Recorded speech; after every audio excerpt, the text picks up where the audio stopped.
Hi, I'm Mr. Honnerman, and I want to welcome all of you to my math class. Your students and I are going to be doing some very fun and exciting things this year.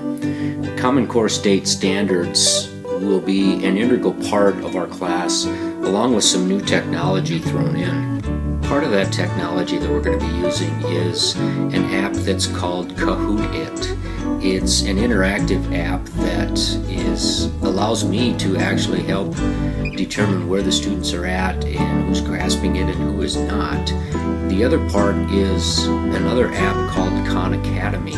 Khan Academy is an aspect for the students to continue to practice their mathematical skills based on their grade level. Even with all of the new technology that's available to us, the students are still going to be highly involved in their second grade math skills, those such as addition and subtraction. Our class is also going to be introduced to the concept of showing how they actually worked out a problem and be able to explain what they did and the steps that they took to get the answer that they did. I will be conducting daily and end-of-unit assessments on your children. Some of these are going to be graded, some of them are simply for me to be able to see how well your students are progressing, and if I need to readjust my teaching method at that time is going to be a good indication for me to do so. But along with the assessments that I will be doing, I'll be implementing some routines that the students will find beneficial and useful within the math class. Parents frequently ask questions even after my presentation is over with, and sometimes even a week or two into the school year. But the one main question that comes up frequently is, do you use hands-on materials? And what are they called again? The way I answer that is yes, I do use hands-on materials. I use a lot of different methods of hands-on.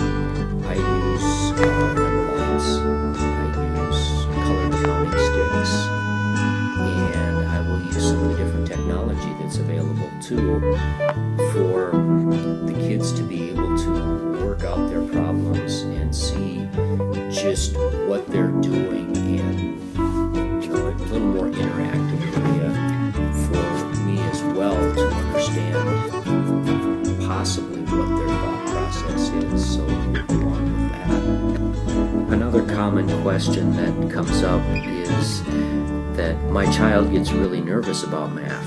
Will she have to explain her thinking to the entire class? Actually, no. None of the students will really have to explain their thinking to the entire class. They will do more of their explanation process with me or in the small groups that they're working on or their partner groups.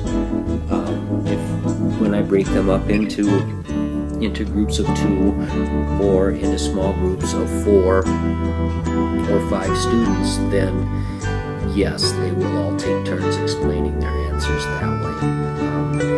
But I will be doing some one-on-one things as well and asking the individuals to explain that to me more than they do with the rest of their classmates.